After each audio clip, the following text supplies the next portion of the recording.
حضرت محمد کی تاریخ۔ حضرت محمد کی ولادت 570 عیسوی میں مکہ مکرمہ میں ہوئی۔ آپ کا تعلق قریش کے مشہور قبیلہ بنی ہاشم سے تھا۔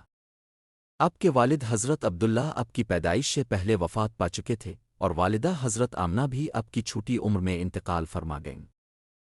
اس کے بعد آپ کی پرورش آپ کے دادا عبد المطلب اور پھر چچا حضرت ابو طالب نے کی۔ حضرت محمد نے اپنی جوانی میں صادق اور امین کے لقب سے شہرت حاصل کی۔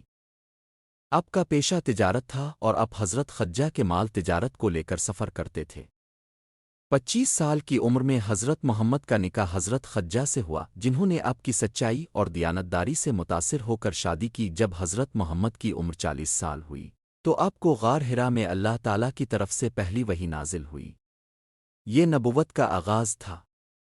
حضرت محمد نے لوگوں کو توحید کی دعوت دی اور اسلام کا پیغام پھیلانا شروع کیا۔ ابتدائی دنوں میں آپ کو قریش کے سرداروں کی طرف سے شدید مخالفت کا سامنا کرنا پڑا، لیکن اپنے ثابت قدمی سے اسلام کی تبلیغ جاری رکھی۔ جب مکہ میں حالات انتہائی مشکل ہو گئے تو حضرت محمد نے اپنے صحابہ کو مدینہ ہجرت کرنے کا حکم دیا۔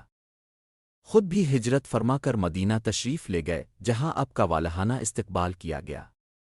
مدینہ میں اسلامی ریاست قائم ہوئی اور حضرت محمد نے اسلامی معاشرتی، سیاسی اور مذہبی اصولوں کو مضبوطی سے نافذ کیا۔ آپ کی قیادت میں مسلمانوں نے کئی غزوات میں کامیابی حاصل کی، جن میں غزوہ بدر، غزوہ احد اور غزوہ خندق شامل ہیں۔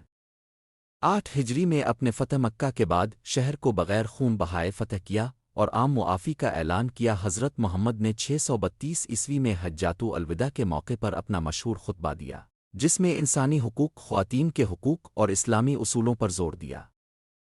اسی سال 63 سال کی عمر میں اپنے وفات پائی۔ آپ کی زندگی دنیا بھر کے مسلمانوں کے لیے ایک کامل نمونہ ہے، جسے سیرت النبی کہا جاتا ہے۔